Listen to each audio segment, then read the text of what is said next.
जय गुरुदेवाय नमः। जय श्री कृष्णा। आज हम आपको श्रीमद् भागवत रहस्य 10वां अध्याय का आगे का भाग सुनाएंगे। जय जय हनुमान गोसाई, कृपा करो गुरुदेव की नाई। कन्हैया ने देखा कि बाबा भयभीत होकर देवों की मन्नत मान रहे हैं, तो उन्होंने शीघ्रता से काम पूरा करना चाहा। इधर चांडूर भी जान चुका था कि कन्हैया कोई सामान्य बालक नहीं है, उसका काल ही है। यदि वह भागने का प्रयत्न करेगा तो कंस मार डालेगा, इसलिए बेहतर यही है कि कृष्ण के हाथों ही मारा जाए। असावधान को काम मार सकता है, सावधान को नहीं। श्री कृष्ण ने चांडूर को मार डाला और बलराम ने मुष्टिक को। उधर कंस के सेवक आंखें बंद करके नगाड़े बजाने में मस्त थे। तभी कंस ने गुर्रा कर कहा, अरे मूर्खों, मेरे मल तो मर गए हैं, फिर भी तुम नगाड़े बजाए जा रहे हो। बंद करो यह हंगामा। नगाड़ों का शोर बंद हो गया। कंस की मृत्यु निकट आ गई थी, उसे सन्निपात हो गया। वह उलझुल बकने लगा, इन लड़कों को मार डालो, नंद जी को बंदी बना लो, वासुदेव का वध कर दो। भगवान ने अनुग्रह शक्ति से कुब्जा और निर्ग्रह शक्ति से चांडूर का उद्धार किया। श्री कृष्ण ने कंस के बालों को पकड़कर कहा, कंस, मैं ही देवकी का 8वां पुत्र हूँ, तेरा काल। कृष्ण ने उसे इस प्रकार झकझोड़ कर पृथ्वी पर पटक दिया कि उसके प्राण निकल गए।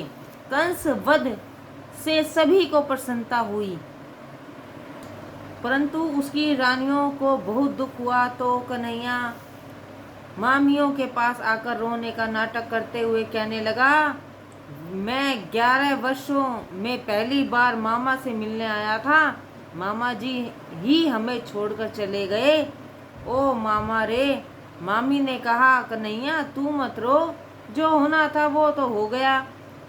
वे बाल हत्यारों के पाप के कारण ही मरे हैं, इसमें तेरा कोई दोष नहीं है।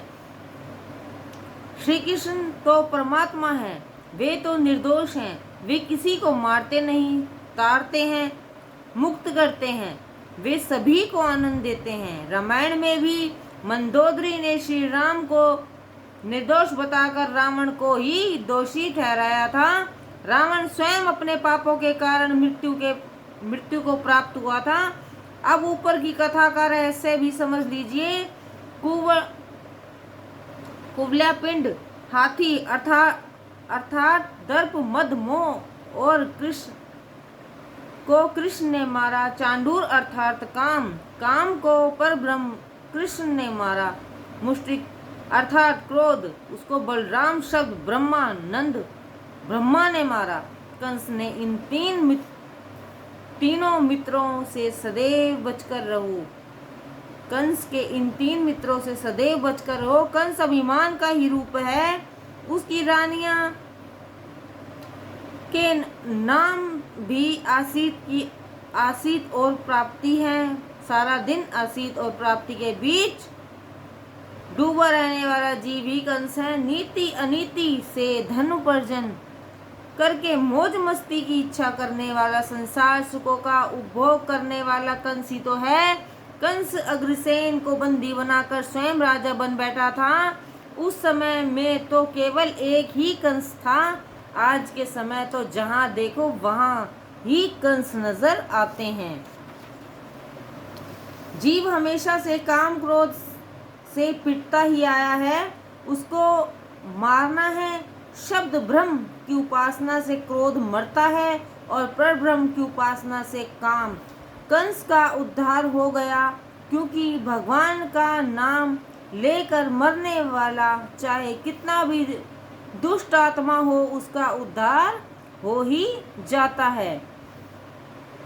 संबंध के बिना स्नेह नहीं उत्पन्न होता, इसलिए परमात्मा से संबंध जोड़ लो। उनसे जो चाहो संबंध जोड़ लो। परमात्मा के किसी भी स्वरूप को इष्ट देव के रूप में अपना कर उनसे संबंध जोड़ लो। लौकिक स्नेह में भी संबंध की आवश्यकता होती है। कोई बीमार होगा तो कोई रिश्तेदार या जान पहचान वाला ही उसे देखने आएगा। संबंध ही स्नेह को जन्म देता है। लोग धनिकों, अफसरों, मंत्रियों के साथ तो तुरंत ही संबंध जोड़ देते हैं, किंतु परमात्मा से संबंध जोड़ने से अलसाते हैं। सच्चा संबंधी ईश्वर ही है। ईश्वर से संबंध कायम करने वाले को सब कुछ मिलता है। श्रुति के अनुसार एक परमात्मा अनेक स्वरूप है। वंदन और पूजन तो सभी देवों का करना है, किंतु ध्यान तो ईश्वर का ही करना है। एक ही स्वरूप में मन लगाए रखने से ध्यान शक्ति बढ़ती है और उसमें मन स्थिर होता है। कंस वैर भाव से ही कृष्ण का विचार करता रहता है था, फिर भी उसके मन में वास तो कृष्ण का ही था, इसलिए उसका उद्धार हो गया। ईश्वर की मार में भी प्यार होता है। ईश्वर जिसे मारते हैं उसका उद्धार भी करते हैं। श्री कृष्ण ने कंस का वध नहीं किया, उसका उद्धार किया। भगवान जब अपने शत्रु को मुक्ति देते हैं तो प्रेम से पूजा स्मरण करने वाले को मुक्ति क्यों नहीं देंगे। श्री कृष्ण वासुदेव जी को प्रणाम करने कारागृह में आए, दोनों को बंधन मुक्त किया। सेवक जंजीर न तोड़ सके तो कृष्ण ने अपने दांतों से तोड़ डाली। वासुदेव देवकी की सब संत लुट गई थी, फिर भी वे भगवान का ध्यान करते रहे, सो उनको मुक्ति मिली। तन्मयता तल्लीनता के बिना सिद्धि नहीं मिल पाती, ध्यान के बिना साक्षात्कार नहीं हो पाता। वासुदेव देवकी ने 11 वर्ष तक कठोर तपस्या की थी, उन्हें कन्हैया मिला। आज इतने वर्षों पश्चात पुत्र को देखा तो वासुदेव देवकी का दिल भर आया। वे बोलना तो बहुत कुछ चाहते थे, परंतु प्रेम और भावेश से केवल निहारते ही रह गए। सभी परस्पर एक दूसरे को प्रेम व संतोष से देख रहे हैं। तब कन्हैया ने कहा, पिताजी और माताजी, चारों पुरुषार्थों को सिद्ध करने वाला यह मानव शरीर आपने ही मुझे दिया है। मेरे अपराध को क्षमा करें, अब मैं कभी आपसे दूर नहीं जाऊंगा, मेरा प्रणाम स्वीकार करें। कन्हैया को हाथी पर बिठा कर उसे सारे नगर में घुमाया गया। नंद बाबा सोचने लगे कि कन्हैया का इतनी धूमधाम से सम्मान तो किया जा रहा है, परंतु किसी ने यह नहीं सोचा कि वह भूखा तो नहीं है। वे माखन मिश्री लेकर आए और कन्हैया को हाथी से उतार कर पेट भरकर माखन मिश्री खिलाया। रास्ते में इस प्रकार जहाँ भी विश्राम किया वहाँ विश्राम घाट हो गया। कंस का वध होने पर मथुरा का राज्य श्री कृष्ण के हाथों में आ गया, परंतु उन्हें राज्य के प्रति कोई भी मोह था ही नहीं, इसलिए उन्होंने मथुरा का राज्य अग्रसेन को सौंप दिया। वाणी और व्यवहार एक हुए बिना वाणी शक्तिशाली नहीं हो पाती। ज्ञान को क्रियात्मक स्वरूप देना है। बंगले में रहकर विलासी जीवन जीने वाला व्यक्ति वेदांत की चर्चा किस अधिकार से कर सकता है। अधिक पढ़ने की अपेक्षा जीवन में सिद्धांत को उतारने की आवश्यकता अधिक है। श्री कृष्ण ने अपना उपदेश जीवन में उतारा भी था। उन्होंने गीता में निष्काम कर्म का उपदेश दिया है, तो मथुरा का राज्य अग्रसेन को सौंपकर उस आदर्श को चरितार्थ भी कर दिखाया है। युद्ध भूमि में कृष्ण ने अर्जुन को अनासक्ति का उपदेश दिया था। वह अनासक्ति जीवन की परिपूर्णता के लिए आवश्यक है और संसार के लिए भी बाधक नहीं है। संसार में आसक्ति रखना बाधक है। लोगों ने श्री कृष्ण से मथुरा का राज्य स्वीकार करने का आग्रह किया तो उन्होंने कहा, मैंने राज्य के लोभ से नहीं परंतु लोगों की पीड़ा देख दूर करने के लिए कंस का वध किया है। मथुरा का राजा कंस के पिता अग्रसेन को ही बनाया जाए। मैं तो आप सबका सेवक हूँ। गंगाचार्य जी ने नंद जी से कहा, श्री कृष्ण तो वासुदेव जी का पुत्र है, आपका नहीं। यशोदा ने तो पुत्री को जन्म दिया था। अब कन्हैया गोकुल में नहीं मथुरा में ही रहेगा। नंद बाबा व्याकुल हो गए। बलराम श्री कृष्ण नंद बाबा से मिलने आए और कहने लगे, बाबा, जब हम मल्लों से युद्ध कर रहे थे तब हमें हनुमान जी के दर्शन हुए थे। नंद जी ने मान लिया। उन्होंने हनुमान जी की मन्नत मांगी, इसलिए उन्होंने बालकों की रक्षा की। अगर ऐसा नहीं होता तो मेरे ये बालक उन मल्लों को कैसे हरा सकते थे। नंद बाबा बहुत बोले हैं। श्री कृष्ण जी ने नंद जी से कहा, बाबा, लोग चाहे जो भी कुछ कहें, आप ही मेरे पिता हैं और मैं आपका पुत्र हूँ। मैंने कंस का वध किया, इसलिए जरासंध और दंतवक्र आदि बहुत से राजा मेरे शत्रु बन गए हैं। यदि मैं गोकुल जाऊंगा तो वे सब वहां मुझसे लड़ने के लिए आएंगे और सभी गोकुल वासियों को भी सताएंगे। अतः मैं कुछ समय के लिए यहीं रहकर उन राजाओं को पराजित करके गोकुल आऊंगा। आपके आशीर्वाद से सब कुछ ठीक हो जाएगा। मैं यहाँ अपना काम पूरा करके आपके पास चला आऊँगा। आप गोकुल पधारे और मेरी माता सखियों और गायों की देखभाल करें। मेरी माता से कहना कि उसका कन्हैया अवश्य ही वापस लौटेगा। प्रेम में आग्रह हो सकता है, दुराग्रह नहीं। नंद बाबा कहने लगे, बेटे, मैं तुझसे दुराग्रह करूं भी तो कैसे करूं। मैंने तेरी नहीं तेरे सुख की ही कामना की है। हमने अपने सुख के लिए नहीं तेरे सुख के लिए ही प्रेम किया है। मैं नारायण से सदैव यही प्रार्थना करता रहूंगा कि वे तुझे सुखी रखें। कभी वज्र में अवश्य आना। कन्हैया ने कहा, हाँ बाबा, मैं अपना काम पूरा करके अवश्य लौटूंगा। मेरी माता से भी यही कहना, मेरी गायों की देखभाल करना। यह प्रसंग भागवत में नहीं है परंतु अन्य ग्रंथों में इसका वर्णन है। गोकुल में के कृष्ण अनुपम हैं, उनका स्वरूप दिव्य है और आनंद अलौकिक, किंतु तत्वतः गोकुल और मथुरा के कृष्ण एक ही हैं। सद्गुरु की सेवा तो ईश्वर को भी करनी पड़ती है। गुरु सेवा का आदर्श स्थापित करने के लिए कृष्ण शिप्रा नदी के किनारे उज्जैन क्षेत्र में संदीप ऋषि के आश्रम में विद्या प्राप्त करने गए।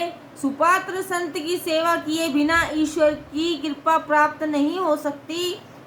किसी तपस्वी पवित्र संत की तन मन धन से सेवा करोगे तो उनके अंतर से आशीर्वाद मिलेंगे। मनुष्य के लिए ऐसी संत सेवा आवश्यक है। सेवा द्वारा प्राप्त विद्या सफल होती है। पुस्तक पढ़कर प्राप्त किया गया ज्ञान धन और प्रतिष्ठा दिला सकता है, किंतु मन की शांति नहीं। संत ने केवल बोलकर किंतु मौन रहकर भी उपदेश देते हैं। संत का प्रत्येक व्यवहार ज्ञान और भक्ति से भरा हुआ होता है। केवल स्वयं के प्रयत्न से प्राप्त की गई विद्या अभिमान पैदा करती है। पवित्र संत की सेवा करके प्राप्त की गई विद्या विनय और विवेक लाती है। श्री कृष्ण गुरु के लिए वन से लकड़ी लाते थे और पानी भी भरते थे। प्राचीन काल के गुरु विरक्त होते थे, इसलिए उनके शिष्य भी वैसे ही बनते थे। वैराग्य के बिना विद्या शोभा नहीं देती। यदि विद्याभ्यास के समय विद्यार्थी विलासी जीवन जिए तो विद्या नष्ट हो जाती है। भगवान का विद्यार्थी जीवन बड़ा संयमी था। गुरु के अच्छे बुरे विचार, संस्कार आदि सब कुछ विद्यार्थी के जीवन में उतर जाते हैं। आजकल के प्रोफेसर ही विलासी होते हैं, अतः विद्यार्थी को विलासी बन जाना स्वाभाविक है। विलासी शिक्षक का शंकर भाष्य पढ़ाना व्यर्थ है। प्राचीन गुरु तो स्वयं संयमी थे, इसलिए शिष्य भी संयमी बन जाते थे। संयम ही सुखदायी है। विद्यार्थी जीवन में संयम बहुत आवश्यक है। आजकल पैसा कमाने के लिए विद्या सिखाई जाती है, संसारिक बंधनों से मुक्त करने वाली नहीं। गांव में पढ़ाई गई योग्य व्यवस्था नहीं है और शहरों में तो मात्र रुपया कमाना ही सिखाया जाता है। आज के समय में तो आत्मविद्या, आध्यात्म विद्या का नामो निशान तक मिटा दिया गया है। आत्मा परमात्मा उन दोनों का संबंध, जीवन का सच्चा लक्ष्य आदि कुछ भी पढ़ाया या समझाया नहीं जाता। ज्ञान तो बेशक बढ़ता जा रहा है, किंतु विद्या घटती जा रही है। ज्ञान का उपयोग छल कपट के लिए ही किया जाता है। सा विद्या या विमुक्त विद्या वही है जो प्रभु के चरणों में ले जाए, मुक्ति दिलाए। गुरुकुल में पढ़ने आए एक गरीब ब्राह्मण के पुत्र सुदामा के साथ प्रभु की मित्रता हो गई। वह सौराष्ट्र में रहता था। श्री कृष्ण के अन्य किसी मित्र का कोई उल्लेख नहीं है। सुदामा का अर्थ है इंद्रियों का दामन निग्रह करने वाला। इंद्रियों के निग्रह किए बिना न तो विद्या मिलती है और न ही तो फलती है। विद्यार्थियों के लिए इंद्रियों दमन अति आवश्यक है। ऐसा आदर्श बताने के लिए ही शायद सुदामा के अतिरिक्त अन्य किसी सहपाठी का वर्णन भगवान भागवत में नहीं है। सुदामा के साथ मैत्री करने वाला ही सरस्वती की उपासना कर सकता है। सुदामा उस संयमी व्यक्ति का प्रतीक है जो परमात्मा को प्राप्त करना चाहता है। परमात्मा के दर्शन के लिए, जो परमात्मा को प्राप्त करना चाहता है, परमात्मा के दर्शन के लिए संयम बिना विद्या प्राप्त नहीं हो सकती और संयम के बिना ही जीवन दिव्य नहीं बन सकता। संयम और वैराग्य को बढ़ाने चलो। जिस सुख का त्याग कर दिया गया हो उसी का फिर से उपभोग करने की इच्छा जागृत हो जाए तो वह थूक कर चाटने की भांति त्याग किए हुए विषय की इच्छा कभी नहीं करनी चाहिए। शास्त्र और ईश्वर जीव और पशु के लिए नहीं, मनुष्य के लिए। सुदामा के साथ मित्रता करोगे तो द्वारकानाथ मिलेंगे। सुदामा सर्वोत्तम संयम का साक्षात रूप है। मन को वश में रखना चाहिए। जो आत्मतव का संदीपन करा सके वही संदीपनी है, वही गुरु है। सदगुरु बाहर से कुछ लाकर नहीं देते, वे तो जो भीतर है उसी को जागृत करते हैं। ज्ञान मार्ग तो प्राप्ति कराता है। श्री कृष्ण को भी पृथ्वी पर गुरु की आवश्यकता होती है। भगवान ने सुदामा संयम के साथ मित्रता करके सदाचारपूर्ण जीवन जिया। आज का विद्यार्थी भी यदि सुदामा से मैत्री करके विद्याभ्यास करे तो उसकी विद्या सफल हो सकती है। किंतु आजकल तो बात ही क्या है, संसार में रहकर ब्रह्मचर्य का पालन करना बहुत कठिन है। सात्विक वातावरण हृदय को सुधारता है और दूषित वातावरण हृदय को बिगाड़ता है।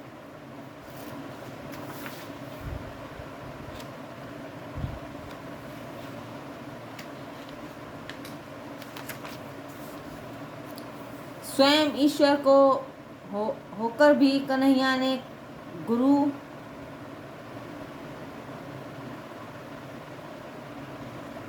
ज्ञानी होने के पश्चात धन प्रतिष्ठा आश्रम आदि आ गए तो पता निश्चित हो ही गया, पतन निश्चित ही होगा। ज्ञानी को भक्ति की आवश्यकता है। जीव जब ईश्वर से प्रांगण प्रेम करने लगे तभी वे उसको अपने मूल रूप का दर्शन कराते हैं। मनुष्य अपनी सारी धन संपत्ति केवल निजी व्यक्तियों को ही बताता है। भगवान भी वैसे ही हैं, वो भी अपने सच्चे भक्तों को ही सच्चा स्वरूप दिखाते हैं। जब साधारण व्यक्ति भी अपने प्रेमी के सिवाय किसी को अपना अंतर नहीं दिखलाता है, तो भगवान भी अपने भक्त के सिवा किसी दूसरे को अपना रूप क्यों नहीं दिखलाएं, रूप क्यों दिखलाएं। भक्ति के बिना ज्ञान और ज्ञान के बिना भक्ति अपूर्ण है। भक्ति को यदि ज्ञान का साथ नहीं होगा तो ईश्वर की सर्वव्यापकता का अनुभव नहीं हो पाएगा। एक ही वस्तु में ईश्वर को अस्तित्व मानने वाला वैष्णव अधम है। प्रत्येक स्थान पर ईश्वर को ही देखने वाला महान वैष्णव है। वैराग्य का साथ न होगा तो भक्ति घर के किसी झरोखे से ही ठाकुर जी को दिखती रहेगी। यदि भक्ति को ज्ञान का साथ मिलेगा तो कण कण में भगवान के दर्शन होंगे।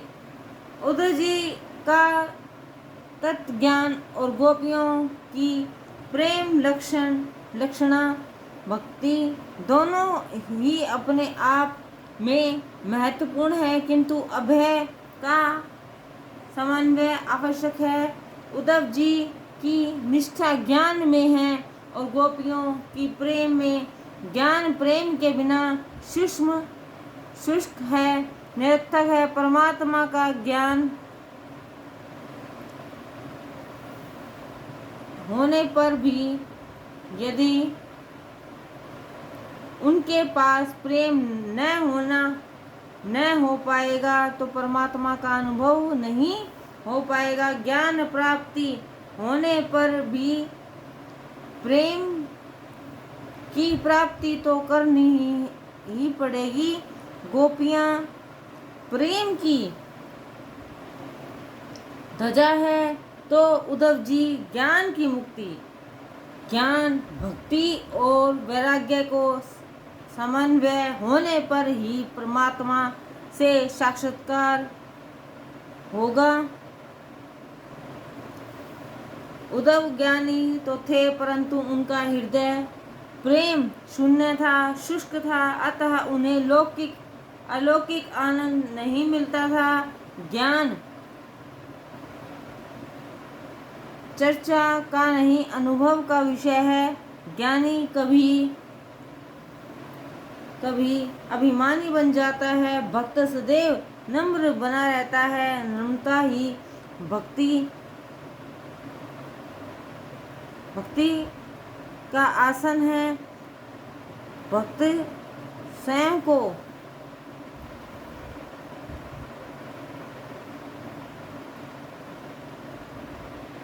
जय गुरुदेवाय नमः। जय श्री कृष्ण।